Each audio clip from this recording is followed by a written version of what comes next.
Okay, Hold on. we're ready to call to order. Okay. Good evening, everyone, and welcome to the Newington Town Council meeting of May 10th, 2022. I'd like to call the meeting to order at 7:02 p.m. If you would please rise for the Pledge of Allegiance. I pledge allegiance to the flag of the United States of America and to the republic for which it stands, one nation, under God, indivisible, with liberty and justice for all. Thank you. We can move to roll call, please. Yes, Councilor Braverman. Deputy Mayor Padraco, Here. Councilor Camillo, Here. Councilor Donahue, Here. Councilor Mankey, Here. Councilor Nagel, Here. Councilor Page, Here. Councilor Rada, Here. Mayor Del Buono, Here. Councilor Braverman. Here. Thank you. All right, everyone is present. Moving on now to approval of the agenda. There is one change recommended, or is there just one, James? Yep. Just Okay, the one. Yes. all right, great. Counselor Mankey, if you would. Yeah, I would move that we remove item 4A, chair recognition of town council members. Okay, is there a second? Second.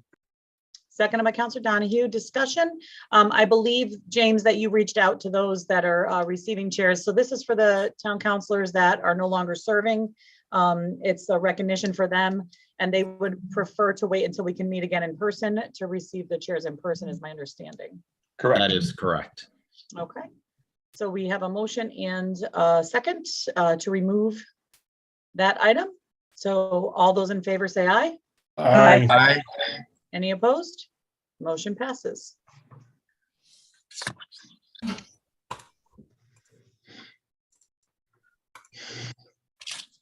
All right. Technology. We are moving on now to public participation. Any member of the public may participate. We have a 3-minute time limit, and you can participate in the Zoom application in the participants window by raising your hand so we know that you would like to be recognized. If you are calling in on your phone, the same function can be accomplished through *9. We have nobody on with us right now. Wow. I know. Just that pesky NCTV studio guy. I haven't been downstairs. I'm hoping no one showed up in person, but we haven't really had anybody lately, so. Yeah. Okay. Did any counselors receive any email correspondence for this evening's meeting? I don't believe so. I did not. Okay. Perfect. So we will continue on. Remarks by counselors on public participation. Since there was none, we'll keep going. Mayor, may I just make one quick comment, not about public participation? Sure, go ahead, Counselor Page. I just want to say, Mayor, to you and the council, I want to apologize in advance, and to anyone watching, that I'm going to ask people's forgiveness in advance so that I can duck out at about 7:30 or a little before. My son is a senior at the high school and he's in his orchestra concert tonight, and then I'll duck back into the meeting as soon as that's done. Thank you for letting us know. We'll just note it in the minutes like we do for anyone. So appreciate you making us aware. Thank you. Absolutely. Hey, family first. And it's pretty exciting if it's his last senior concert. That's important. I know, thanks. All right. Next up is consideration of old business. We have first on the health update regarding COVID-19. Mr. Chapman, are you taking this one? Yes, I also have Megan here tonight. She's going to fill you in a little bit more, but I just want to advise the council. I mean, even with the meeting tonight, you know, we're back to a lockdown. We're going to reevaluate it at the end of the week. It seems that this COVID just will not go away, and it's starting to increase. All 4 towns in the district are now back in the red. And I will tell you that there's probably been 8 or 10 employees come down with COVID in the last 2 weeks. So we're really cautious of what's going on, and we may change our plans once I talk further with the health director. I did talk to him today, and it's really it's a bad situation that may get much worse. But Megan, are you on? I am. Could you update where we are with the numbers? Yeah, so we are, I just had it pulled up. I apologize. We are not doing great. We saw a huge incline the beginning to mid-April. We completely skipped orange and went right to red. So we've continued to steadily incline since then. So as of last Thursday, our positivity rate was 26.7, which is the highest it's been since February. So we, and to Keith's point, we have had, there are at least, I had it written, there's at least 10 departments that are either have somebody currently out with COVID, or I can't keep track of all the 5-day comebacks. So either they still have everyone out or they're just coming off of an isolation. And that's, you know, the cases that I could name, you know, off the top of my head as I'm sitting here. I have all my paperwork I left at the office by accident, but so at least 10 departments are at least down one person. And you know, we're already short staffed. We're already kind of scrambling in a lot of departments. So that's a lot. And so this is less than ideal. I know a lot of people are frustrated by it. But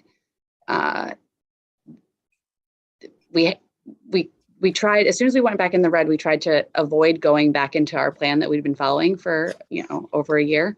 But we had to kind of do it out of necessity. With all those positive cases have come, you know, even more exposures. So all people that were having to wear masks anyways all the time, or people who were exposed that weren't vaccinated, and then they have to be out for 5 days. We do have a couple of employees that are out on that. So I don't foresee this being anything, you know, hopefully besides a short-term solution to avoid us having to shut down services. But yeah, that's where we're at, and it's unfortunate. Obviously, we would like to avoid it, but I don't think this is going anywhere. So I think the idea is that we need to come up with some sort of a plan that's going to sustain us, because this is obviously not a sustainable, you know, plan. And to Keith's point, we're going to reassess it, you know, on an as-needed basis. But we're kind of in this for the long haul.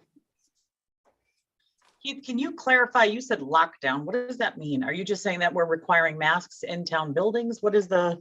No, what we've done is, if you recall, when we were back in the red several months ago, we had locked all of the entrances to the town hall, for an example. Only one location was allowing visitors in, and they had to check in and make sure that they were having a mask and so forth. So we're back to that point where we're having a better control of who's coming into the building and making sure that they are fully masked, and trying to get them in and out of the building as quickly as possible. I just wanted to clarify. So it's not locked down, like we're still conducting business. People are still allowed in. We're in full operation. Okay. But there are, you know, those changes, and I know there's a lot of parents that are upset with the pre-K program. And we will reassess that at the end of the week. But right now, those are kids that don't have vaccinations. And I really am concerned that they need to be protected. And I know some parents think otherwise, but we'll look at it again and again have further conversations with the health director about that issue. We did check today, and it is by town decision. It's not statewide. Each town has to decide how they want to handle their public buildings. So that's part of my responsibility, working with my staff. And so I've made that decision at this point. Okay. Councilor Mankey? Yeah, just a quick question. Do we know how many staff are vaccinated, at least for the 2 shots? Megan, do we keep that stat or not? We do not. They can offer to tell us if they're vaccinated, but we did not do an outreach in terms of finding out who was vaccinated. We aren't mandating them to be vaccinated, nor are we mandating them to report if they are or not vaccinated, right? No, the only time that discussion happens is when they contact me to discuss a positive case or an exposure. And then at that point, I ask them, hopefully they're honest. And then we kind of treat it based on the CDC guidelines for isolation and quarantine based on that. I will say this, Counselor Mackey, I know for a fact, because I'm one of them, I've been fully vaccinated with my booster, and I have COVID right now. And many of the other employees that we're dealing with have also been vaccinated. So the vaccination, I think, is helping. I mean, I feel like I have a slight cold, but without the vaccinations, I can't imagine what it would be like. Right. So, Well, most people I know who have COVID are also vaccinated with the two shots and the booster, and they still got it. So yeah, you're right. It's a lot less severe than it has been. So that's the good news. Yep. I will say, I'm sorry. That's okay, go ahead. I will say too, there was a period of time where we had a lot of employees that had it, but had no symptoms, but they were just out, but capable of either working from home or, but the cases over the last 2 weeks that we have had, and the people that I've talked to have been symptomatic. A few have been pretty sick. So that's the other reason. We've had positive cases all along. This is the most we've had in a while, and the most we've had that are actually experiencing symptoms. Councilor Rada?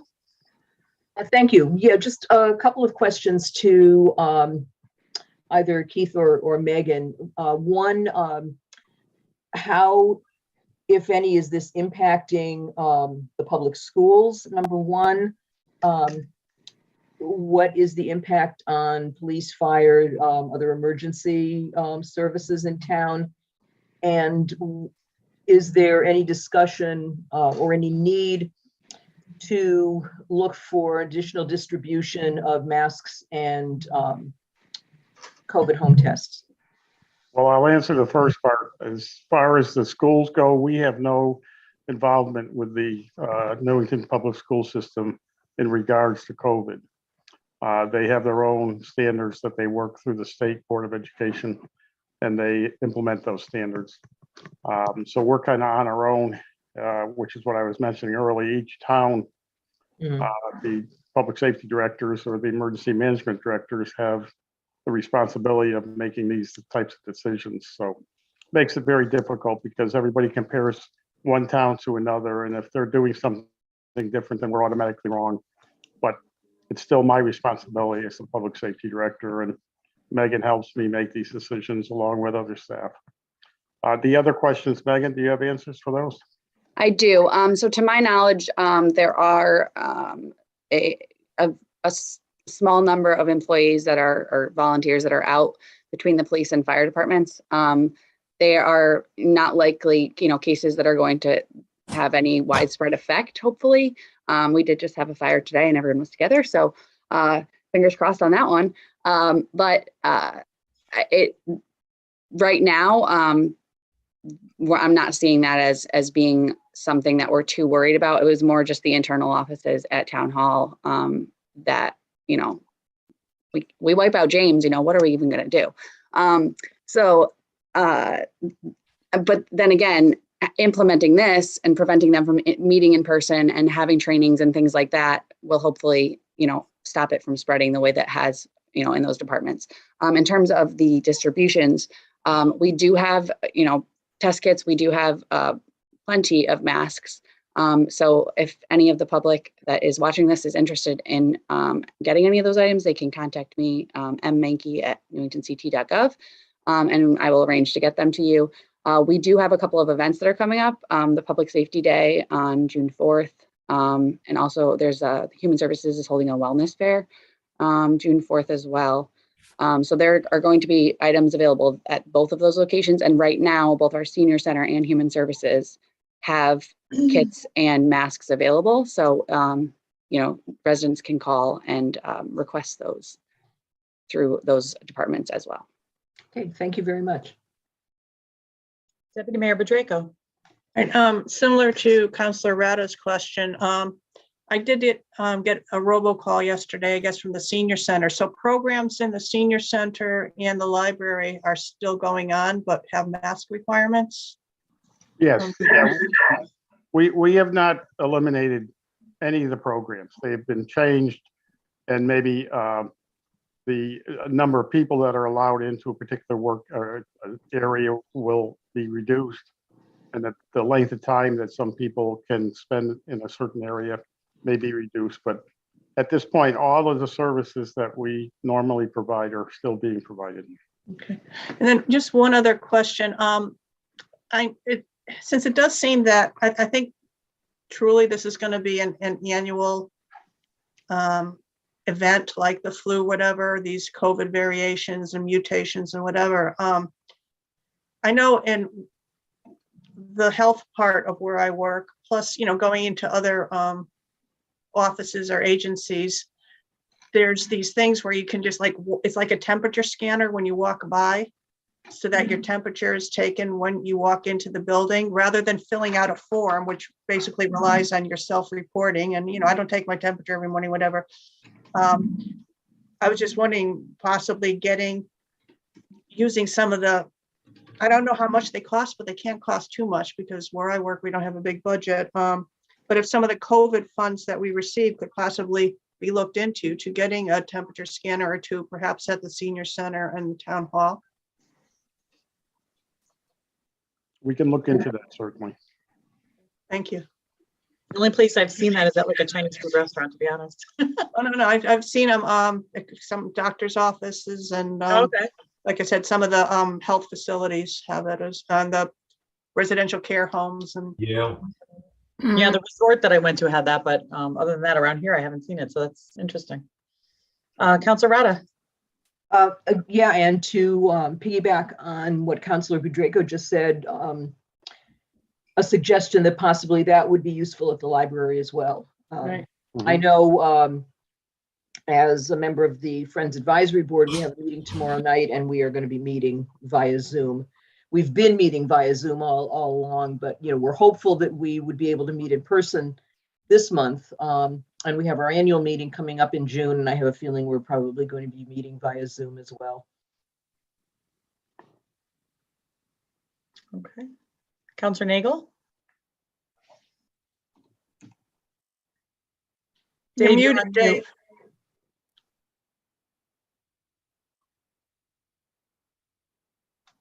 There we go. The library board is meeting via Zoom too. They've been trying to go hybrid, but it's not working out for the same reason some of the same reasons why we're conducting this meeting this way.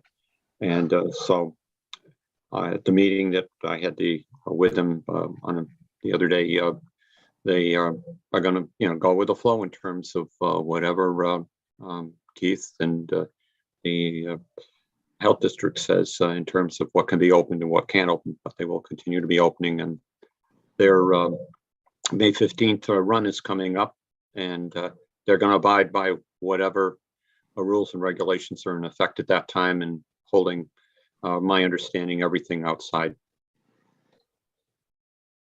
Okay. Thank you. Anyone else on this? All right, we will move on to the next item, which is update on the ARPA project funding, which we did receive a memo in our packet with some information for us to review. And I know Janet's on with us, so I'll turn it over to you, Janet. Hi, so this gives you a little bit of update of where we are in spending. As I said, we've gotten so far $4,441,330. We're going to be getting the second payment, same amount come June, for the total of the $8.88 million that we are expected to get. Year to date, we have spent $657,818.96 on the projects that are listed on the next sheet. And we have pledged or encumbered another $1,344,057 for other projects. What we're coming here tonight to ask is to continue, you won't actually hear this too often from me, continue our spending of these funds. There's some proposed projects that I have listed on the sheet. They include the town fiber optics broadband for $1.5 million, land records back indexings for $183,360, some drainage projects, which include Pheasant Run drainage for $50,000, Fisk Gilbert drainage for $100,000, Moreland Drive drainage for $750,000, and some CCTV inspection equipment for $75,000. I put in brief write-ups regarding each one of these projects. I have Paul should be here hopefully tonight, and Gary and James to answer any of the questions you have on these projects, or if you want them to do any short discussion of them. They're here to do whatever you need to get explanations. Okay. Counselor Mankey? Tim, you're muted. Hang on. Could you give me a brief explanation of the town fiber optics project? Sure. I'm on Paul Boutot. Thanks, Paul. I'm one of your COVID victims as far as on the town hall, along with one of the other teammates that we have. So we're down 50% in IT. To answer your question, now everyone in my department has again shared this with me, but they've all had their shots and their boosters. That seems to be the way. You get the shot, you still get it. So it's like I just want to interrupt that. I believe that Paul gave me the COVID. I think it's important. Paul, you made a good point. For those that are listening, and I know there's a lot of people upset with us for a mask mandate, but at least for temporarily, like, we have to protect the ability to conduct town business. When you hear of an IT department that keeps us all running and half the department is out right now, we need to make sure the other half doesn't get it and the rest of our town staff doesn't get it, so we can keep processing business as usual for everyone. Right. So thanks for hammering that point home, Paul. I appreciate it. No worries. I figured I'd give some statistics while I was here. I was with both of them and I haven't gotten it. DNA. Yeah.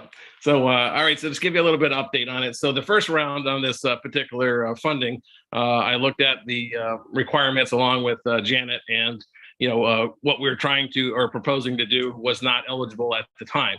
And with some of the modifications where they included town-wide efforts as far as municipal government, to include things that would assist the town in expanding or bringing different levels of services. We looked at the grant this time around and think that we qualify by definition in order to seek the funding. So what we're looking at doing, and what we don't have in place, Councilor Mankey, is we do not have our wide area network. So our buildings that are detached from the town hall, and except for the library is connected to the town hall, the police department, senior disabled. So our immediate campus has fiber optic connectivity to each building.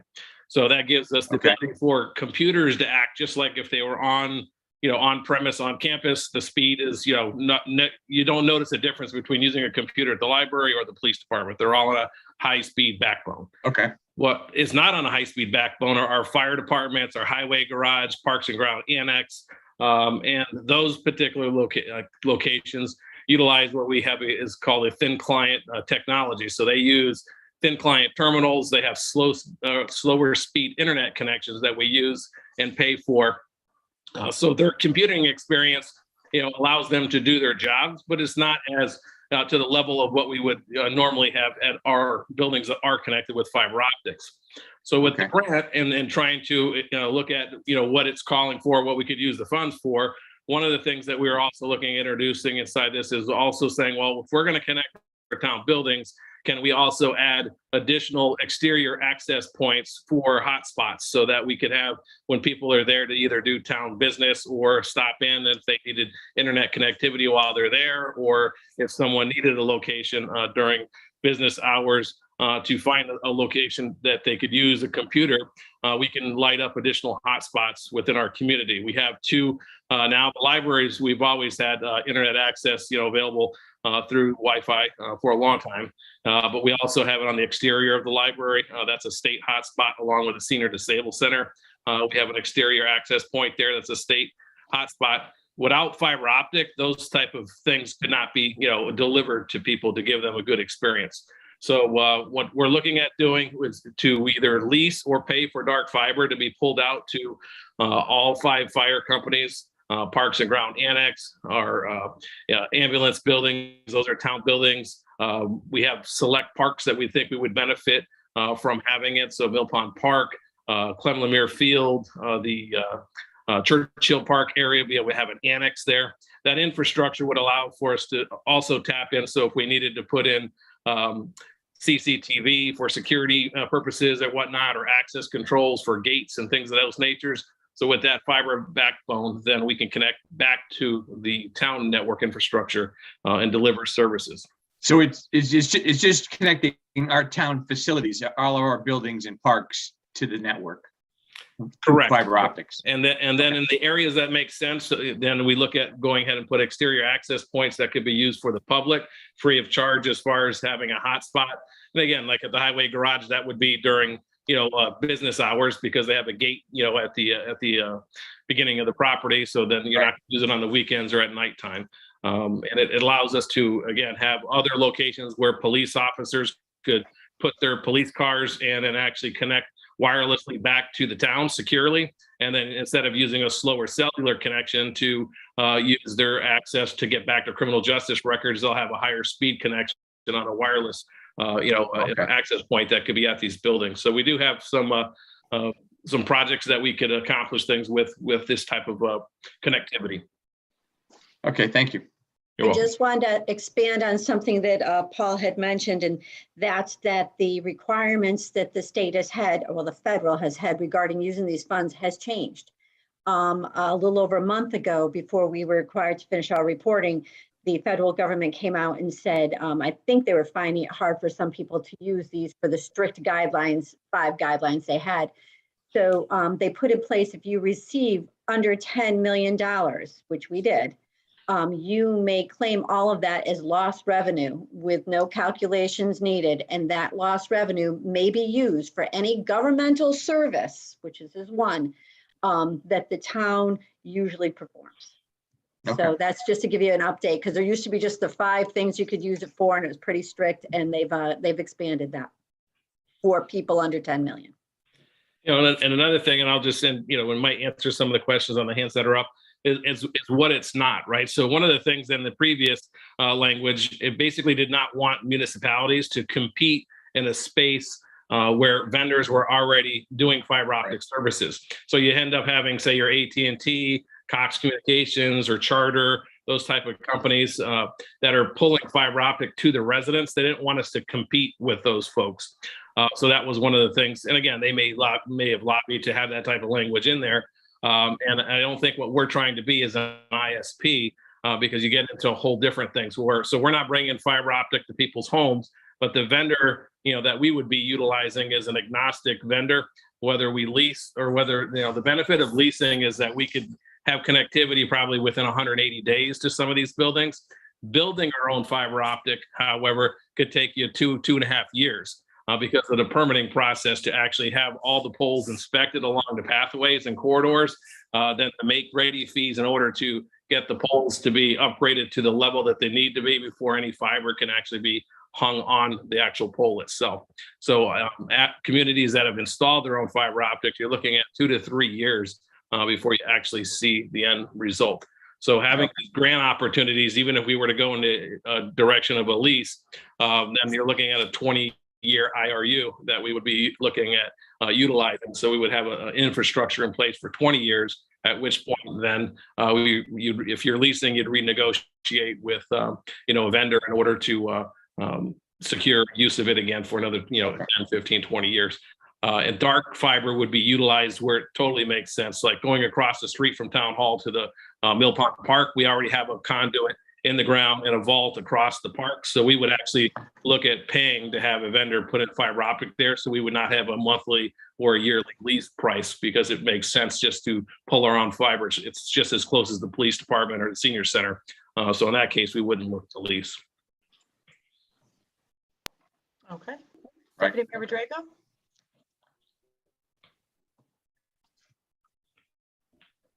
Gail, you're muted. No, this is a great idea. But it got me thinking, though, when you're talking about increasing connectivity and speed and internet, whatever, for town business and services. I just want to communication in general. A lot of these projects, when I'm looking them over, they're all valid, and I, don't disagree with any of them. But a lot of them seem to have, originated, or most of them, from the department needs, stated needs, and their valid needs. But I don't want to be a broken record, but I think I brought up several times about the fact something that's coming from the public is the fact that our website and the communication is not ideal. I've learned to navigate it, whatever, but apparently many people do have an issue with navigating the website, the design of the website, whatever. To me, this is interrelated with improving communication, with connectivity, with getting the word out in a manner that the public can go to a town site and get the real scoop, rather than having to rely on Facebook or second, third, fourth hands. Has that idea just been totally dropped? Because I'm not going to bring it up anymore. If No, Gail, that idea has not been dropped. We're still discussing it. okay, It's just not far enough along, I think, to get anywhere. And I've got to tell you, Gail, I've gone on to many other town websites. They kind of look all the same as ours. Yeah. There's Well, I think- not a whole hell of a lot of different, and some of them are worse. So I think we really need to, and I think I've talked with Paul about this, I think we really need to explore options before we go ahead with a project or what we're going to do. right. And then once you do get it, I really think having a test panel of people from the senior center, from just people in the public, doing a beta test and working with it and listening to them, use it before we implement it in the design stage. Just get a group of volunteers together who have actually been the most vocal with the problems they're having, and different demographics, different, income, education levels, whatever. That's number one. Thank you, Janet. And then number two is, I'm just wondering, is any of this going to help NCTV at all in terms of being able to improve some of the issues that they've been having with their, I don't know, John, you can kind of jump in on this, but I know NCTV has had issues with some of the connections and the equipment, whatever. Yeah, right now we're just in a coordination effort, but we're in the town hall. We have our own fiber coming into the building. So we don't partake of the town fiber. Okay. Thank you. All right. Counselor Rada? Yes, I know that I'm not asking for specific dates, but do we have any idea when the work on the 3 different drainage projects will take place, or how long that might take to do the 3 different sites? And if we could get just a little more description or explanation of the CCTV inspection equipment. I know that there was a write-up, but a little bit more information I think would be helpful. Sure, I'll chime in. So the Pheasant Run drainage project, that is a shovel-ready project. Just need to do coordinate a few loose ends, but that is like ready to go.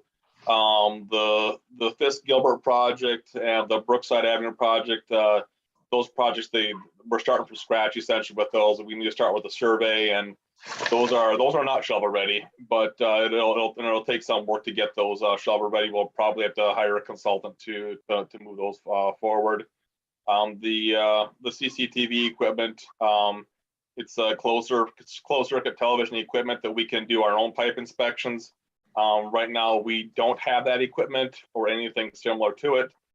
We're sort of at the mercy of the NBC. Occasionally, they'll let us borrow their equipment. And it's really not even borrow their equipment. They will come when they're in town inspecting some of their pipes. They will inspect 1 or 2 of our pipes when they're in the general neighborhood occasionally, if the timing is right. Otherwise, we hire this task out. And we've just got lots and lots of aging pipe infrastructure in the ground that we don't really know what the condition is. from what we, beyond the catch basins and manholes.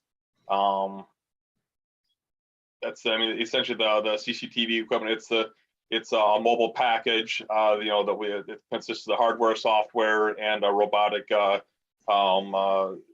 unit for moving the camera, which will be able to pan, tilt, and zoom, so we can inspect the joints and the pipe at virtually every angle. That's kind of it in a nutshell. It's not as sophisticated and as fancy as what the MDC has.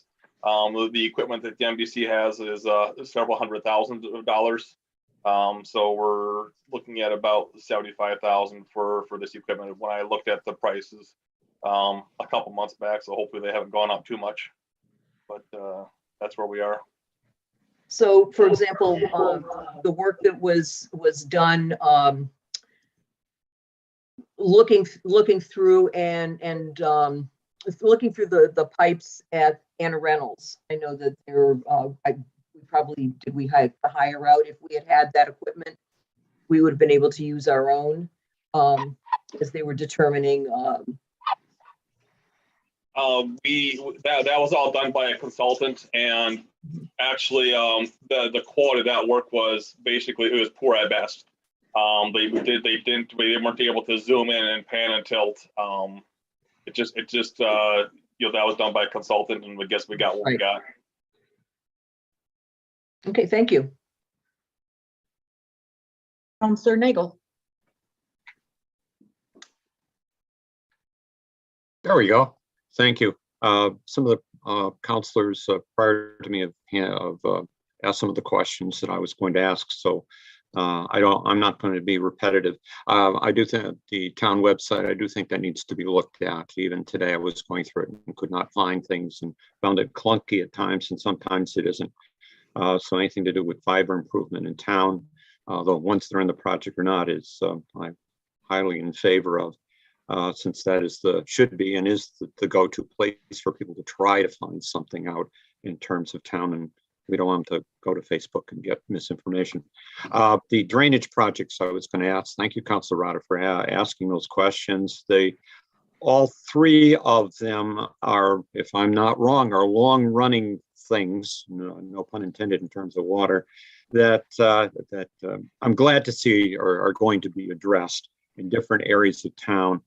Is one of the major problems that certain sections of town have on a continual basis, and it appears from what's listed here, things are going to be if not resolve, lessen the problems that have been having there. On the Pheasant Run Drainage Improvement Project, I'm sorry, I don't know what a swale is. Could you enlighten me? Sure, a swale is just a fancy name for a ditch. Just a very subtle ditch at that.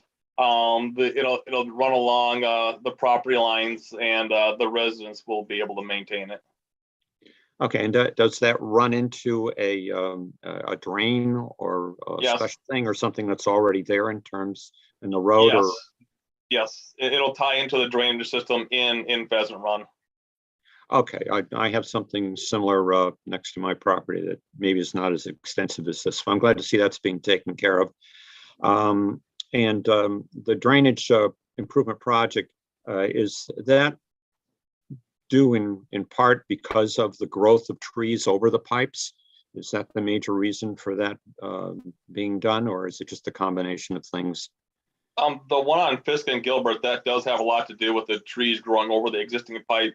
The trees are damaging the pipe, and so hopefully we'd be able to salvage and reuse the pipe. If not, we may have to replace about 160 feet of pipe there. Okay, good. And I'm glad to see that camera equipment is going to be sought after. I know any plumber that's worth his salt, I just had some plumbing work done here in my own house, will use a robotic camera, obviously more simpler than what you're looking for. And it really gets to the source of what's happening and not happening. And it's great that you've decided to use some of these funds for that to see what's happening locally in towns, instead of having to rely on others and sometimes having to put things off and be at the mercy of others to help get repairs and probably even be proactive in terms of things that are working well or not working well. You have any more information about that equipment than what you've already shared with us? Unfortunately, not really, Dave. I mean, we just, this is the sort of like the proposal stage, and then, once funding is approved, then we can start getting into more of those details. Okay. All right. Fair enough. Okay. Thank you. All right, thank you. Counselor Menke? Just one quick clarification. On Janet's proposed grant, it says Moreland Drive drainage, but on the description, it says Brookside Avenue drainage. It should say the same thing in both places, I think. Yeah, good clarification, Tim. Yes. Otherwise, I was looking where the Moreland was, and it should be Brookside. Then I'm taking it, right? Yeah, apparently that was just a typo there, but No problem. I just want to make sure it's the same project. We're talking about two different projects. Thank you. Yes, that's what I was going to clarify. Yes, it is the same project. Appreciate it. Thanks. Okay. I just get credit for one proofreading that Kim didn't get a hold of. I was going to say it, but I didn't want to. I'm actually going to applaud you for catching that. It's amazing. Nice catch. I think we can start working together on editing. Okay, I got the whiteboard with the score going down here at NCTV. All right, Janet, what did you have something? I just wanted to bring up one thing that is on our list. It's something we've already gone about, and this is the small business grants that went through. We did award $265,000 worth of small business grants and nonprofits. We had kind of pledged 500,000 is what we were saying. So if you'll notice, you'll show loader, there's still money. I want to reopen this program to people in the fall for the remaining 230,000 that we have left. I've had at least 5 or 6 other businesses after we close this out contact me after we'd already awarded everything, saying, "Oh, what's going on?" And I hope you guys are in support, because we did say originally 500,000 of opening this back up in the fall and letting those people who maybe missed the first opportunity get another shot at it. Yeah, I think that's a great idea, Janet. And I know I had referred somebody to you as well. You did. Yep. Trying to make you be the bad guy and tell them it was already closed, but I was. They were all very nice. They're like, "Oh, if you give us another shot in the fall, that'd be great." So it was good. Yeah. Makes perfect sense. We want to support our small businesses as best we can. So we've already allocated that money, then why not give them a second chance? Yep. All right, I don't see any other hands up. Janet, you don't need any action from us. This is just an update, correct? This is an update, but at the next meeting, we have done resolutions for the bigger projects like these to make sure everybody's in agreement going forward. I just like it so then everybody knows what's going on and we can all agree that we do want to go forward with these projects. So at the next meeting, I'll have a resolution for you guys to approve going forward with these proposed projects. Okay, great. Thank you. Did anybody have any questions on the land record one? James, you're feeling left out. I'm not. James. I'm fine. James, tell me about the land records reclamation. John, you always jump in for these. This is perfect. Digital copy, I'm all over it. So we are looking at a backfiling project. We've actually done some projects like this previously. This would take us back to day one, 1871. It's a 281 volume project. It's expected to take up about almost 100,000 instruments. And we will actually handle this through our vendor itself. They'll actually have images uploaded to them. So we'll actually have the digital file available for us. They will do the indexing off of the physical image.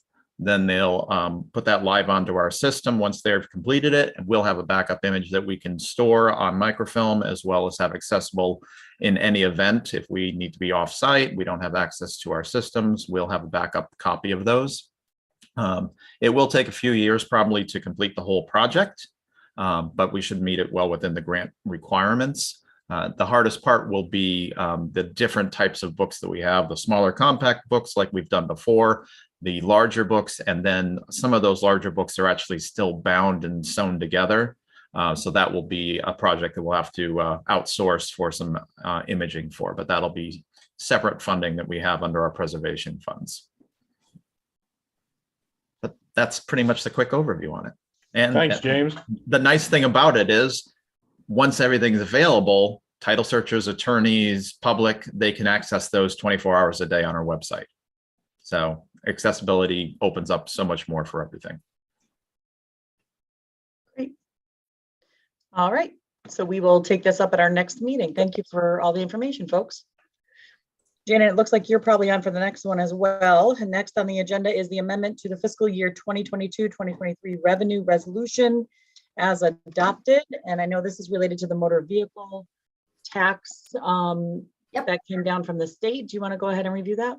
Sure. I think you guys should have had in your packets the copy of the announcement by cost.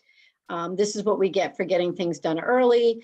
It ended up that they just passed, just signed the other day. The new mill rate cap for motor vehicles is now at 32.46. It requires us to go back. Any towns who've already adopted theirs have to go back and amend it. What you're going to see underneath the revenue resolution that I have here is when I went back and amended it, I had to go back to exactly what we were claiming off the grand list for motor vehicles and do some adaptations of it. We used to do a kind of percentage of what we collected between property taxes and motor vehicles, and now I strictly had to leave motor vehicles by itself. So when you look at the revenue, estimated revenues and the change, you'll see that current taxes have gone down, what we're collecting, $2,819,926, sorry. $2,819,926. The motor vehicle tax actually went up because I'm now basing it on what the grand list is and not our kind of collection rate we were seeing. And that is at the 32.46 mill rate. That went up a little over $1 million. And you'll also see, I'm sure I'm looking down here, that the state funding went up and the state aid. And that is the amount that we did receive from payments in lieu of tax, I should say, went up. That's the money that we received from the state for this lovely program that they approved. They did not fully reimburse us. This is their estimate of what they're giving us. And it is not a full reimbursement because they don't take into consideration our collection rate. They're saying, you know, you're going to 100% collect it, and we don't. We base our collection rate at 98.8. So that's where you're seeing a little bit of a change in the mill rate due to this because of this cap. It's just a shifting, I'll basically call it, of the revenue within here. So, any questions? Councilor Menke? So Gina, so they're doing this, is this a 1 year thing they're doing? No, this is kind of for good. And for this first year is the year they said that they would fully reimburse us.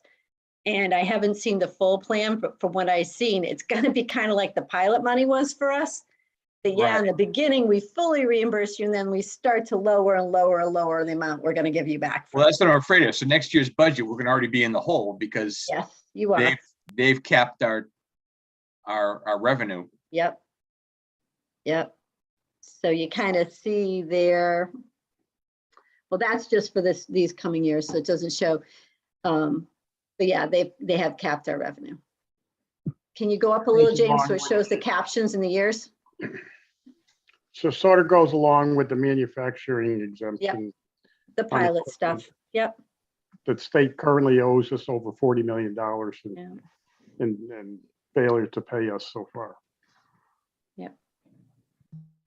So you'll see what they've got. The original proposed that they had, it's tough to see on this one, but the original proposed that they had down here, well, that wasn't the original proposed. That's weird. The original proposed that they had was over 2 million that they were going to give us. Oh, that's grants for municipal projects. That's not this one, James. That's not this one at all. Which page do you need? You need the one that I think is after here because they put it after the the transition right over here. So it's where I'm seeing people's faces. That's why I didn't see it. Sorry. If you go back down to Newington again, sorry, it's so tough to see. you'll see originally, when you look down here, the original amount that they wanted to give us was the 2,666,000. Yep, right there. And they brought that down. If they had actually given it us, that would have been even more revenue than we are losing by this cap. But they brought it down to 1.7 million instead. So we took a little bit, not a hard hit, but a little bit of a hit. And that's their, that's what they finally, that's their estimate of what they're going to give us, that they adopted. Deputy Mayor Bedrejko? Yeah, Janet, now what, this past this column, and originally it was 2 million, and then now it's one. Why Yeah. did they, why did they reduce that? They don't say. That was just the original proposal. They probably thought it was too rich. I mean, if you look at a lot of these, almost everybody went down in the amount of money they were getting. Okay. And you had said that they're supposedly reimbursing us based on, it's supposed to make us whole based on what we Correct. would have collected. Correct. And they're reimbursing us based on 100% collection rate versus what we have is what, like? Yeah, 90 probably. And I something? think they're also, I don't know that they're taking the most up-to-date grand list numbers. I'm not sure that they are either on that. Okay. Now, in terms of timeliness, when are we going to get this reimbursement? They haven't said. So we might not. It'll come throughout the year like any of their other grants. But since this is the first year we get it, I'm not sure when we'll actually see it. We'll probably see it about the same time we see our other pilot money, which is usually in the fall. Okay, so, but we will get it this budget year. Yeah, yeah, we'll get it this, yeah, the 22, 23, yes. 23. Yes, yep. Okay. Yep. Thank you. Okay. Anyone else? All right, folks, we do have a motion in the packet this evening. Who can go ahead and read that in for me? You want me to? I would love it. Thank you, Gail. Shoot. Okay, resolved. This is the revenue one? Yes. Yes. Okay, resolved that the estimated revenues resolution number 2022-62 adopted on 4/19/2022 be amended to read as follows. That in accordance with section 805 of the charter of the town of Newington, the following general fund estimated revenues be raised to meet these appropriations. Estimated revenues, current taxes, 96,142,924. Prorated taxes, 1,130,637. Prior year's taxes, 400,000. Interest and liens, 350,000. Motor vehicle tax, 9,633,761. Payment in lieu of taxes, 5,486,292. Assessments, 16,248. Licenses and permits, 359,500. Rentals, 100,000. Investment income, 100,000. Fines, 22,000. Charges for services, 651,600. Refunds and reimbursements, 22,000. Sale of town property, $5,020. State aid, 16,375,535. Federal aid, 9,000. Miscellaneous, 60,000. Transfers from other funds, 182,894. Total of $131,047,411. General fund balance applied, $2,976,000. Total estimated revenues and applied fund balance, $134,023,411. Thank you. Is there a second? Second. Second by Counselor Nagel. Any further discussion on this? All right, hearing none. All those in favor say aye. Aye. Aye. Any opposed? Motion passes 8-0 with Counselor Page absent. Okay, next item is in relation to this is the amendment to the motor vehicle mill rate as adopted. Janet, you can, I mean, you kind of already covered this, but this is in relation to the same thing. So it's the same thing, but basically we have to break out in the resolution that the motor vehicle tax is 32.46 mils And now the mill rate for everything else is now 38.49, a slight increase from the 38.47 we had prior to this. Deputy Mayor Bedrejko? Yeah, Jen, I'm just wondering, so this is effective like July 1st. Correct. Is that giving your office and the tax office enough time? I mean, Yep. Is there a lot of revisions that have to be made in the systems? As soon as we get this approved tonight, I bring it to tax and they bring it over to quality, who I'm sure is doing this for multiple towns. So they're already on it. In fact, they already do it for some towns that were over the other limit before. There's a few. So it is something they're used to doing. It's just that they're going to have to do it on a mass for a lot of towns. So yeah, the sooner we get this approved and done, the sooner they can start our production. Great. Okay, thanks. Yep. All right. Any other questions? Deputy Mayor Bedrejko, do you want to read this one in? Keep it Sure. going? Thank you. Resolved that the mill rate adoption resolution number 2022-64 approved on 4/19/2022 be amended to read as follows. In accordance with section 805 of the town charter of the town of Newington, the town council hereby fixes a tax rate of 38.49 mils for the fiscal year beginning July 1st, 2022 and ending June 30th, 2023, which shall be levied on taxable real estate and personal properties, and in accordance with Connecticut General Statutes 417-418, there shall be a tax rate of 32.46 mils for motor vehicles property in the town of Newington listed on the October 1st, 2021 grand list, and said tax shall become due and payable in accordance with section 43.1 of the Newington Code of Ordinances. The town manager is hereby authorized to make out and sign the mill rate bill in accordance with this motion. Thank you. Is there a second? Second. Second by Counselor Menke. Any further discussion on this? Hearing none. All those in favor say aye. Aye. Aye. Any opposed? Motion passes 8-0. Counselor Page absent. All right, folks. Thank you, Janet. All right, we're going to move on to resignations and appointments. This evening, we have a resignation from the Economic Development Commission from Ms. Ancona.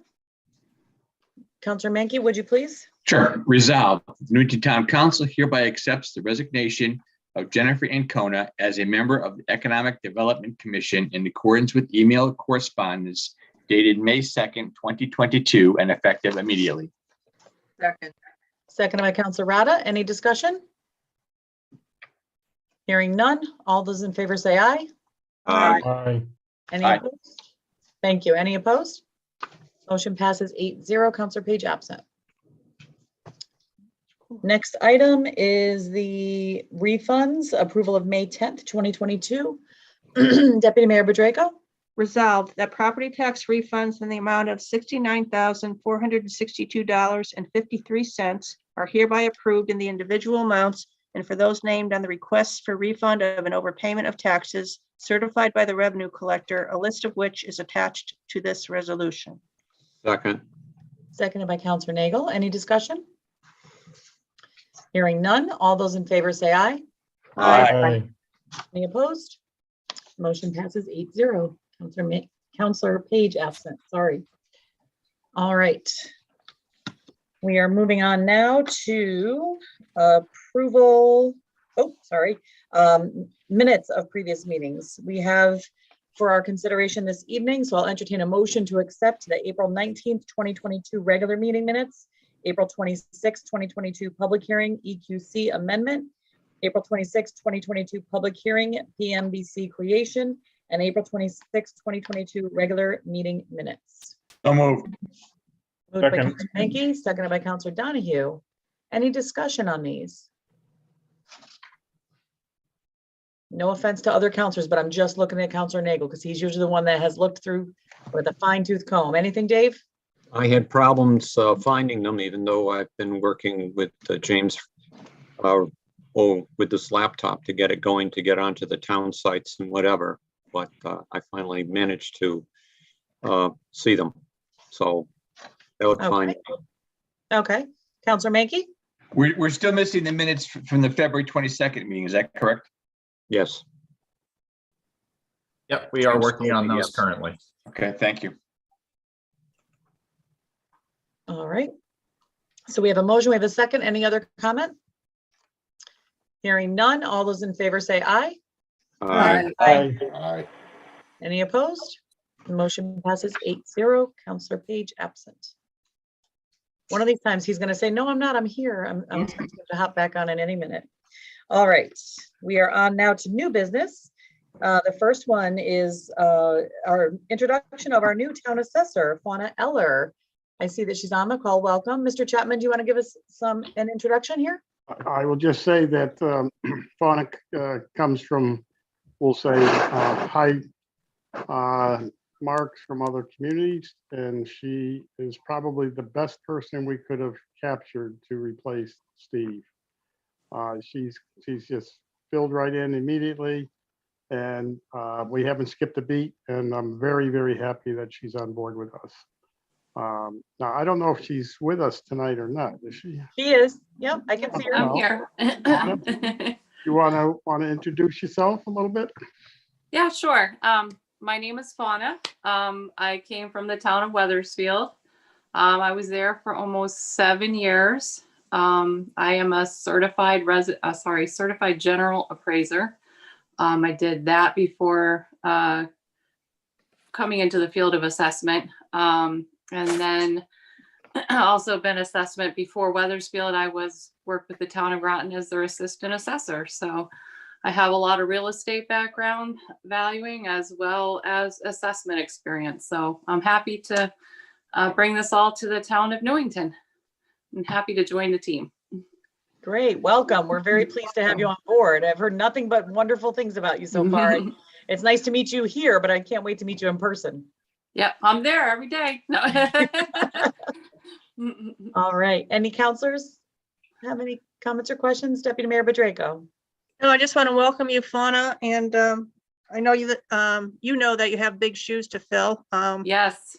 But I feel confident that, through the interview process and the screening that Newington did a great job in choosing his successor. So welcome, and I hope you have a long and successful career here. Me too. Thank you. Counselor Rada. Yes, again, I want to welcome you and hope that someday in the near future with my mask, I will come and visit and say hello to you. Looking forward to it. Yeah. All right. Anyone else? Okay. Well, welcome, Fauna, and thank you for joining us this evening. Thank you, everybody. I didn't mess. Okay, we will continue on the agenda. The next item is annual appointment of the auditor. Janet, I guess this is you again. You're busy tonight. I am. James did say most of it is you. I'm like, darn. Okay. This is annually, we have to appoint our auditor prior to do this, so I can certify with the state that you guys have appointed. This is our last year on a 4-year contract with them. We will be going out, for those of you that are on my auditing committee, we will be going out to RFP with after this following year to look for or see if we keep the same auditors. This is just a slight change of a name, just so you know. It used to be Bloom Shapiro. They got bought out. They are Clifton Larson Allen now. So that's just a little history on what's going on and what state requires us to do so I can file with them. Okay, great. Any council comment or question? This will move forward to our next agenda for action. Yeah, that's just the resolution for your next meeting. Okay. Anyone? No, we're good. I know it's just a matter of procedure. Yep. Okay, no questions. We are good. Thank you, Janet. Thanks. All right, next item is, oh, still you, right? Agent of Record Property Casualty Life. No, that's not me. Oh, all right. Mr. Chapman, is this you? Are you going to update us on this? April 28th, State Insurance Committee voted to recommend that we appoint the USI Insurance Services. I can speak to this if you like. I chair that committee. I don't know why you're not showing as muted, but I can't hear you, Keith. I don't know what's going on. Oh, I don't know. Oh, there you are. Got you now. Okay, Tim, if you could help out, that'd be great because of my absenteeism on the COVID thing. I haven't been brought up to date. Yeah, I can just tell you, we went out to, as we need to do every 3 years, we went out to put on an RFP.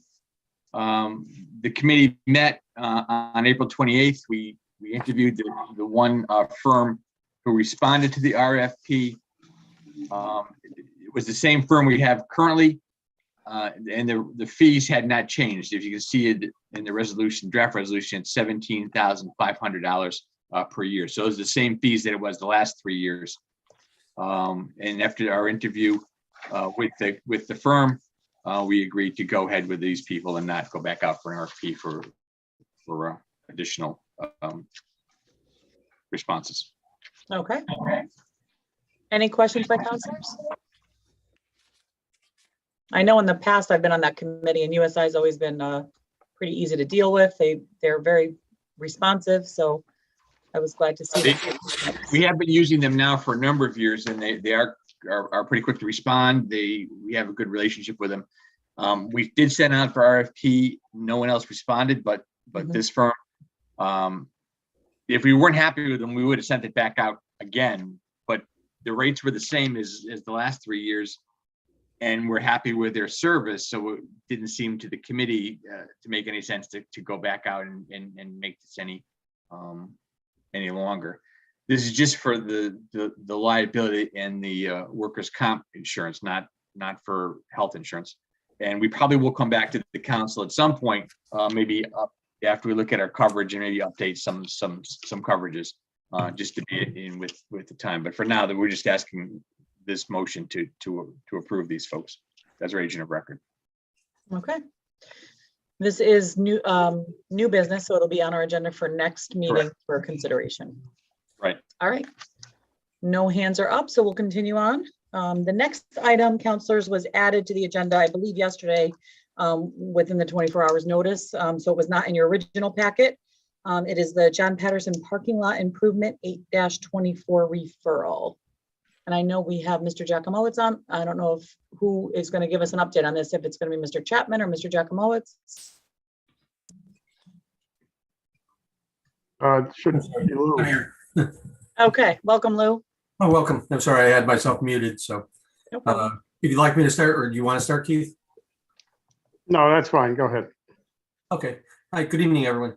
Okay. Over at John Patterson Elementary School, over the last 7 to 10 years, with the changes in the school programs offered, in the prevalence of more preschool and special ed preschool kids who are attending that school because of the programs, we have been in a real significant parking crunch. As you can see from the attached outline that I provided, we have 75 spaces on site, and we have the needs of approximately 100 to be able to service 100 cars a day.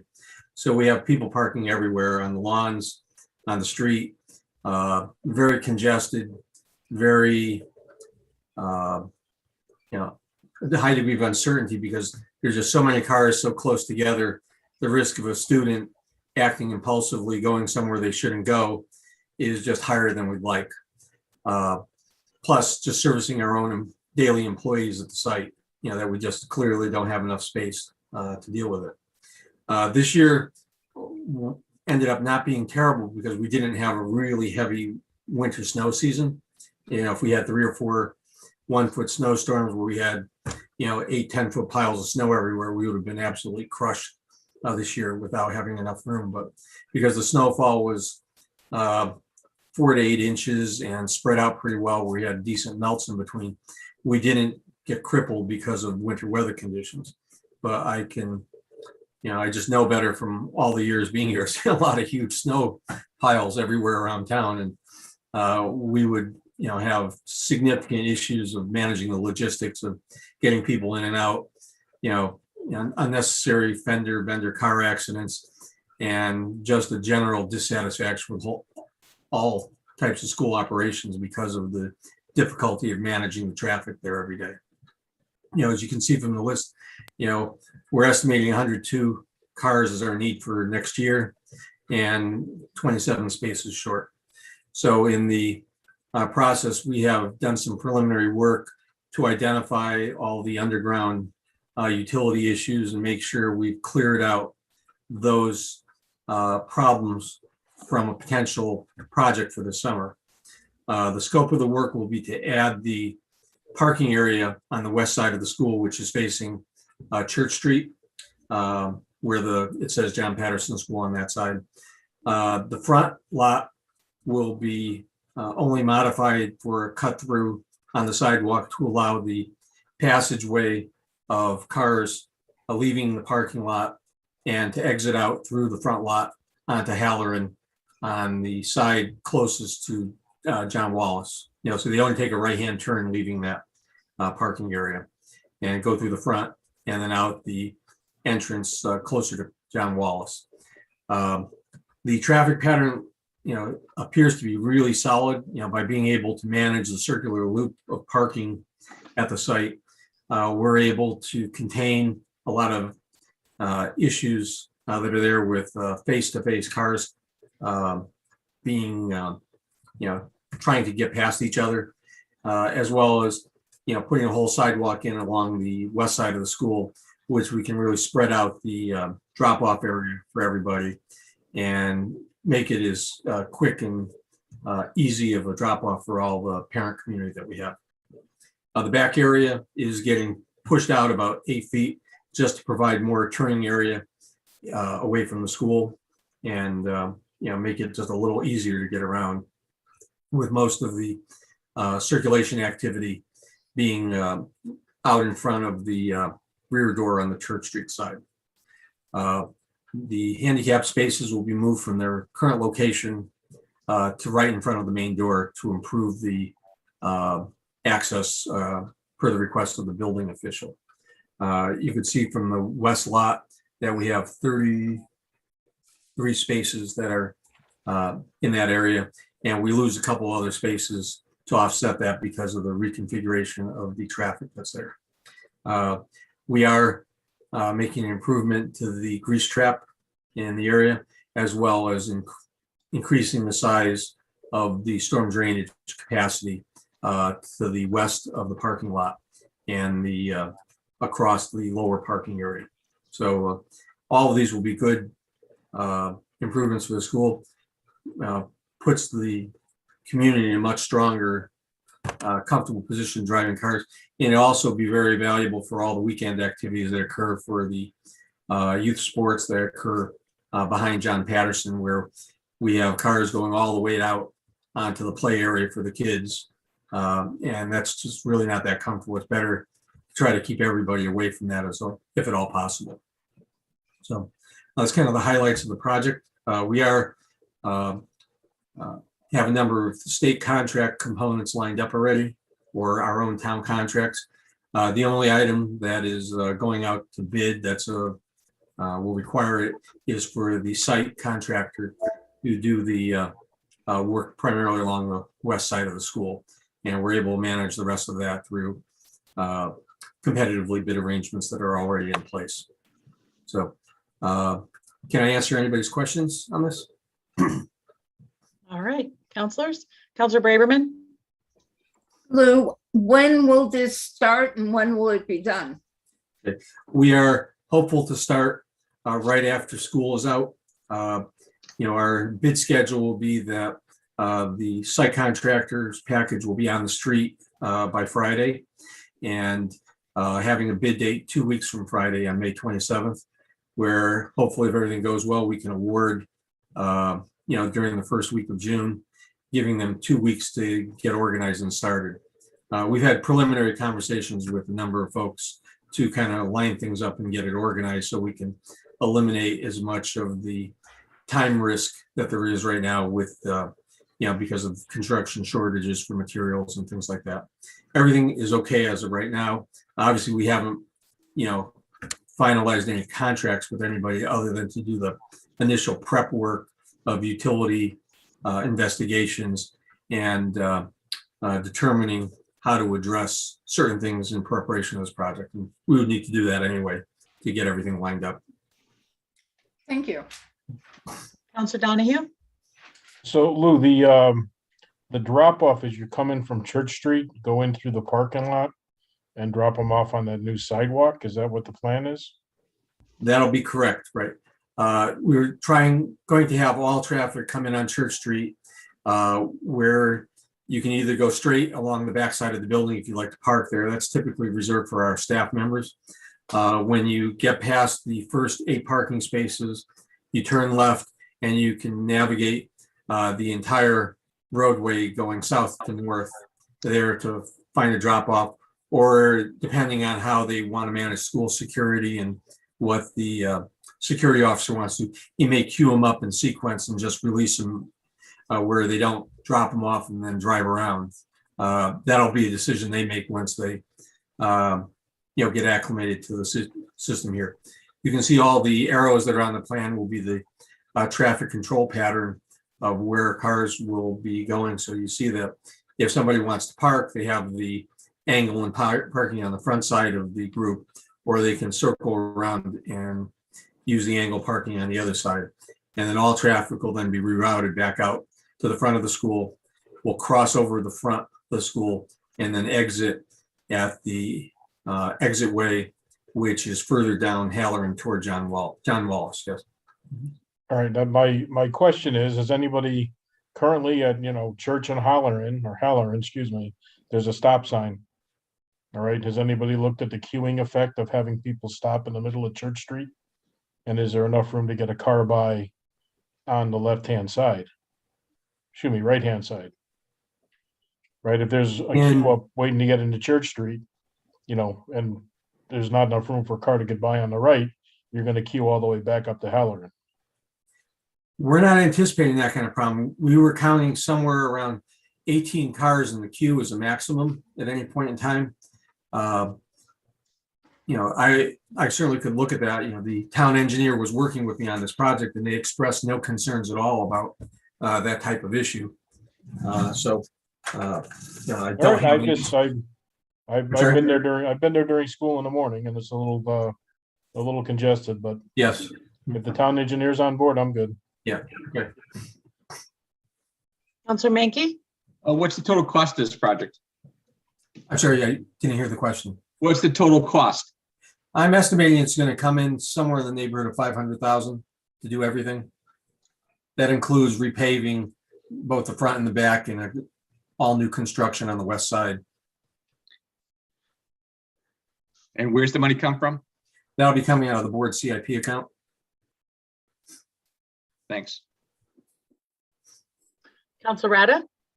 Yeah, could you just clarify one more time? I see entrance coming off Church Street, and so the exit will be out into Halloran. If you could scroll down, just So where?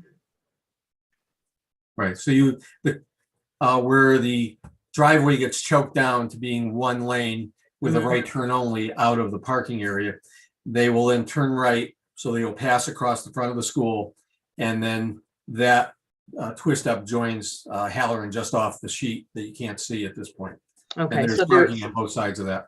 So there won't be the opportunity for folks to make an exit out onto Church Street. No, not onto Church Street. Okay, I'm just I just want to make sure that. Yep. I mean, Right. people will always try to come and go as they please. Yes. Right.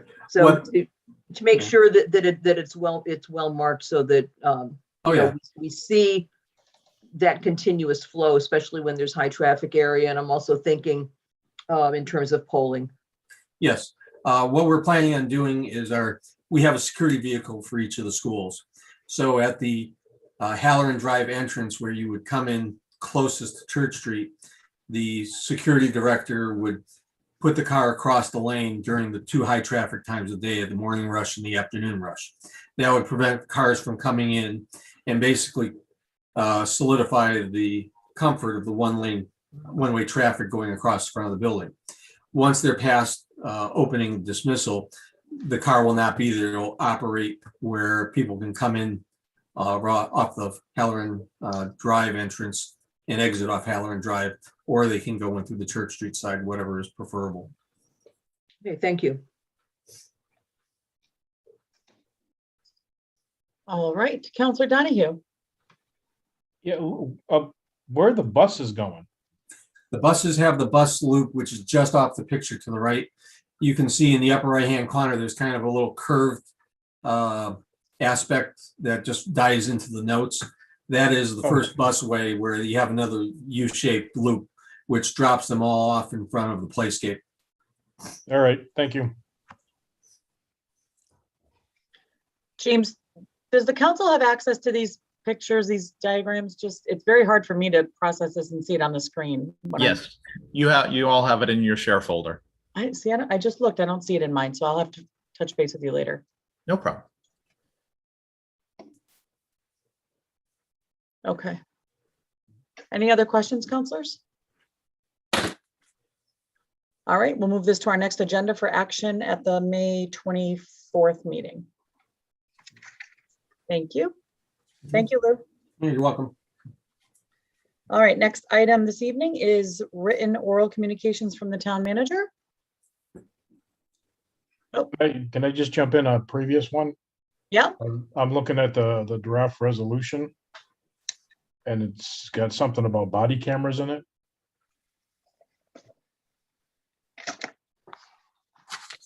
Is the wrong one in the packet?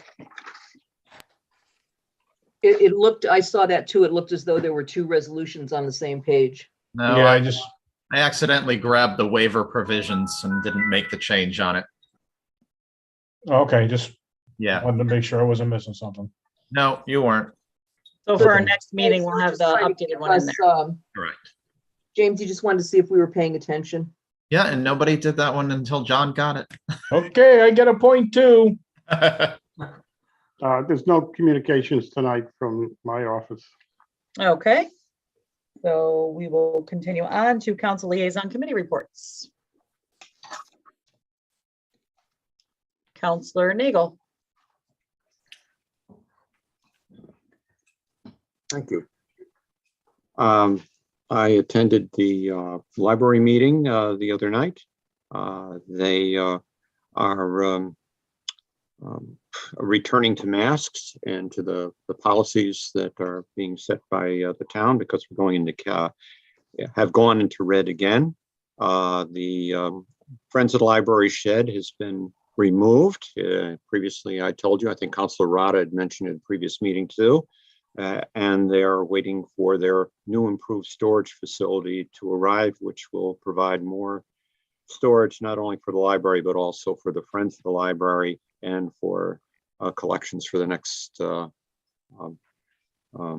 book sale that they may have. They're going to have a mini book sale, the Friends of the Library said at the meeting on June 11th as part of the 150th townwide tag sale. They have a feasibility study in progress for a renovated an enlarged library that is proceeded along. They have concept drawings, at least to begin with, so that is moving forward. They don't know whether it's moving quickly enough that something could be done for a referendum in the fall or not. There were questions about the new facilities building and what is the next step the library has to take in terms of their already existing facilities building committee. There is no, they just want to know what the policy is in terms of, do they disband it? What happens concerning it? Does it disband itself? So there are questions concerning that. And they are remaining virtual, given once again what has happened in terms of COVID. The library is in the process of changing some policies, and obviously we'll give them to the council for approval if indeed that needs to be done. The road race is coming up on the 15th, which has been mentioned in previous meetings, and they discussed their final plans in terms of that as well. I also, on the 27th of last month, attended a CROG meeting. It was relatively short because the guest speaker wasn't able to come to give extensive information at that time. There was some updates in terms of the rail program, from Hartford to Springfield and beyond. Nothing specific.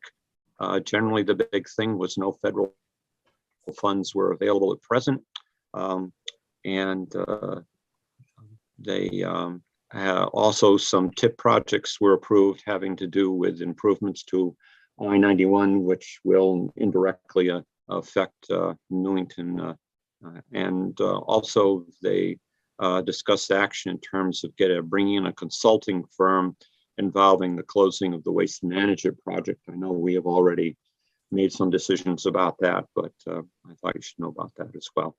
And that appears to be it for the moment.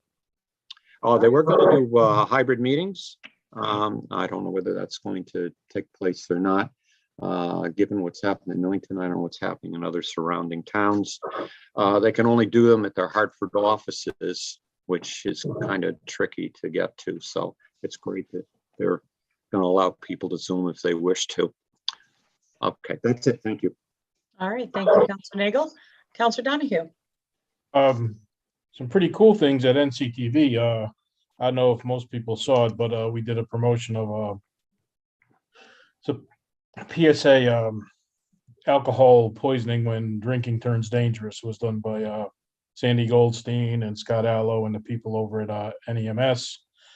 We submitted it to the National Alliance for Community Media Awards, and we took Best of Community Producer, which is, you know, as a big deal goes. I mean, we were competing with stations with $300,000 budgets, and it's not like you have a first, second, and third place. This was the Best of Community Producers.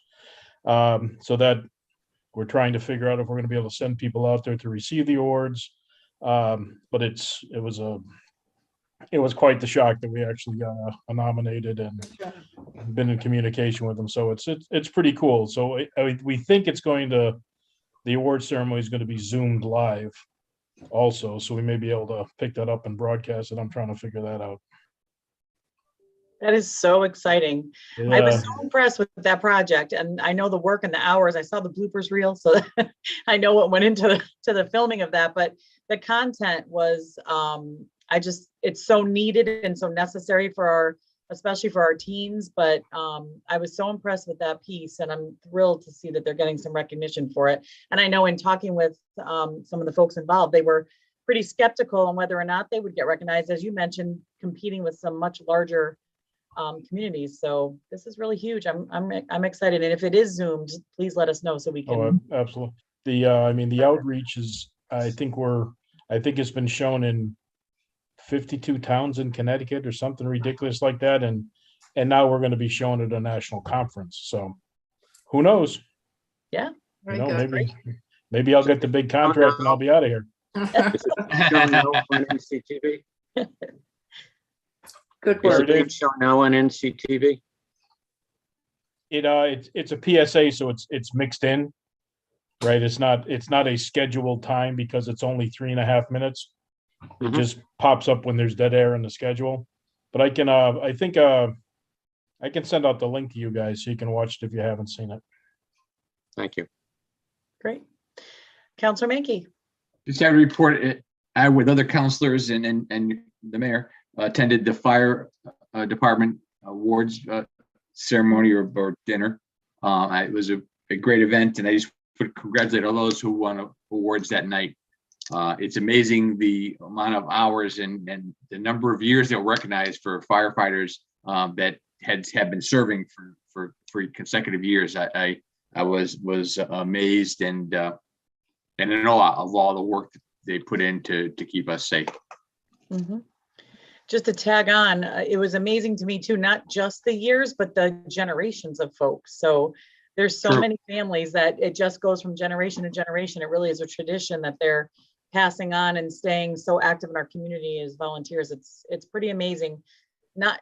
It's just amazing to me to see that people are willing to put their lives on the line in any way, shape, or form for us, but then to do it as volunteers and to pass that on as a tradition it's pretty amazing when you're in the room with everybody. So yeah, it was an honor to attend. Councilor Rada? Yeah, I don't have reports, but I have two questions. I am liaison to both the Economic Development Commission, which I think also Councilor Budraco and I are both liaisons, and I'm also liaison to the Aging Services. We haven't had, for economic development, there haven't been meetings in the past 2 months, and I know someone has asked me, what the reason is, what the concern is that there can't be, they can't achieve, yeah, I'm brain dead today. It's been a bad week. That they can't achieve quorum. I don't know if anybody knows what's going on. And I know with the Aging Services, we haven't had a meeting yet, unfortunately. And I don't know, again, are there too few members? Are they looking for more members, or what do we know? I know, Jamie really, she sends out a wonderful email every month, and I'm looking forward to it, but as yet we haven't been able to meet. Yeah, I don't know the specifics on those particular ones. I know we discussed at leadership that there were a few boards and commissions that needed some appointments. And those lists were sent out to leadership and to the town committees, I believe. Councilor Mankey, do you have any more to add on that? Right. We have discussed this, and we have sent out lists to both town chairs, both the Democratic and Republican town chairs, and we're working on replacing or refilling positions there. So that should be alleviated fairly soon. Oh, that's good. Good to hear. All set, Councilor Rada? Yes, thank you. Okay, Councilor Nagel? Just to piggyback on what Tim just said, I'm a liaison to the Senior and Disabled Center, and there supposedly are 2 positions that are open that we're seeking to fill through the appropriate sources that Tim has already mentioned. So it's a matter of finding people, not a matter of, and they can't get a quorum, so there's certain things that they cannot pass. So that's one of the primary reasons. I don't know if the existing people on, especially the Senior Disabled Center, are able to maintain a quorum given COVID and having to do Zoom and whatever, but that may give you part of an answer. Thank you. I would just remind people too, if you hear of committees that are having difficulty, there are provisions that folks can serve de facto. So even if their term is expired, if they are still willing to serve, they can serve until they're either reappointed if they request that, or if someone is appointed in their place. So just remind people, some folks don't know that. So just a thought for everybody. Councilor Mankey, were you responding to me before, or is your hand up for another one? No, I'm sorry. I must have forgot taking it down. That's okay. I just want to make sure. Deputy Mayor Budraco? You're muted. Just wondering if you could, or if somebody could inform the public about how individuals who are either independents or not registered with one of the, either the Republican or the Democratic Party, but who are still interested in serving on a committee, how can they get their names out there? Yeah, those nominations can come either from the council or from the 2 bodies. As far as I know, they could probably contact the town manager's office as well in order to get their names put forward to us. So there's lots of avenues for that, I believe. Mr. Chapman, do you have anything else to offer, or James? No, I really think it's got to be a word of mouth situation more than anything to invite people to participate if they desire. There's some people that don't even know there's opportunities, and others have never been asked. So I think it's a matter of, doing some outreach as we all go through the community and talk to people and see if they're willing to serve. But if somebody is out there, and again, not associated with either the Republicans or Democrats at this point, how would I advise them to contact both those parties, to contact the town clerk? I'd like a focus point first to direct somebody. I would say that they should contact James over at the town clerk's office. He can fill them in on what openings are available. And if they are independent or not affiliated, James can guide them as well on that issue. Okay, great. Thank you. Okay. Any other council liaison committee reports? All right, we'll move on to public, oh, Councilor Donahue. Sorry, wrong button. Okay. All right, we'll move on to public participation. Any member of the public can raise their hand in the participants window, or if you're on your phone, *9, and let us know that you want us to acknowledge you. Do have one attendee. Yeah, I'll just give her a minute to see if the hand goes up, and if not, we'll continue on.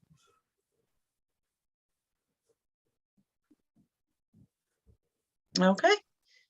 All right, we'll continue on now to remarks by counselors. Any other remarks, counselors?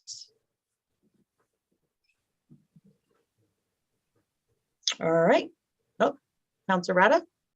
Yeah, just a quick question. And I know James is probably tired of hearing this, but to date, photos of either Counselor Page nor myself are up on our town council website. Oh. And I know we both submitted photos. I don't know, what the issue is. I don't want to take it personally, but we have these little black silhouettes where our faces should be. So I'm wondering if anybody has any information, either you, Mayor, or James, or Keith, about how those photos are moving along, or just the two that we've submitted can just be put up there so that, because I know I've had at least one person, and that was quite a while ago, comment that there were no photos in place. Yeah, I've been in contact with the IT department. Both photos have been transferred over to them. They did have to do a little work in order to format them. So hopefully by the end of this week, they will hopefully be up on the website for you. Much appreciated. Thank you very much. No problem. All right. Any other council or remarks or questions? All right, seeing none, we'll move on. Next item is informational items. You'll see in your packet, there are 4 items and they're up on the big screen. So we have the Newington Townwide Tag Sale, sponsored by the 150th Committee. It's going to be on June 11th, 8 a.m. to 2 p.m. There is a QR code there that people can access. And it's, I'm assuming, on our website, James. Is it on ours as well? Well, certainly is. All right. On our main page, they can go into community headlines. They'll be able to click directly onto the link itself. It'll bring them in and they can subscribe to it on the Eventbrite. There is no charge for that. They can go in, just register. That'll go over and be supplied to the police department. So for the community to understand, this is a little kind of benefit for everyone. So this is a one weekend where you don't have to pay any charge or get a permit or anything like that. You just have to register for it. Right. And then there's going to be townwide tag sales. So tag sales all around town, drive around and support everyone in town and show your support. Exactly. Okay. Clean out those garages. That's right. My attic. Never mind. All right. Next item is Parks and Recreation 2022 concert series. This is the Edith and Harry Mandel concert series sponsored by Data Mail. And you'll see the dates are available now. There's 2 locations. We have them on Thursdays at Mill Pond Park by the big gazebo, kind of closer to the pool end. And then in the downtown municipal parking lot, we've been doing them on Sundays. Or Saturdays, rather. Sorry, there's a couple of Sunday dates and a couple of Saturday dates. It varies. So you'll see some of the Sunday dates are from 12 to 3, the dates that are on Sundays. And then on Saturdays, it's usually in the evening, 5 to 8. And that's available, I'm sure, at the Parks and Rec website. And then also in our packet, we had discussed at our last meeting, BAPS Charities Walk Run. This is an updated flyer. They had to change the date of the walk. So the walkathon is now postponed by 1 week. So Sunday, May 22nd at 3 p.m. Starting at the Newington Police Department. And there is a QR code and you can get that information at the bapscharities.org website if you'd like to register for that. And it is in support of the Newington Fire Department. So spread the word, folks. And then last but not least is the Human Services Wellness Resource Fair, which is Saturday, June 4th, 10 to 2. They're holding it at the Walmart parking lot on the Berlin Turnpike. There will be free giveaways and activities, and it's sponsored by the town of Newington Human Services, Walmart, and the town of Weathersfield. It's a joint effort. All right. Anything else, folks? John Donahue, Councilor Donahue. Yes, let's not forget that our the church in the center of town is celebrating 300 years, and it's their block party this Saturday. Oh, I wasn't aware. Okay. Yeah, the 14th, which is this Saturday. Yes. So there's food, games, fun. You know, according to my brother, it's going to be a blast. So I'm sure it will be. yeah. So head down and just you know, see what there is to see. 300 years is pretty impressive. It sure is. Yep. Thank you for that. I'm feeling a little bit like Mr. DeMeo, where he like promotes all his events. This is feeling a little Parks and Rec like. All right. So that brings us to the end of our agenda, and I will entertain a motion to adjourn. So moved. Second. Moved by Counselor Mankey, seconded by Counselor Donahue. All those in favor say aye. Aye. Aye. Any opposed? Motion passes unanimously, and we stand adjourned at 8:43 p.m. Thank you, everyone. Good night, everyone. Have a good evening. Good night. Good night.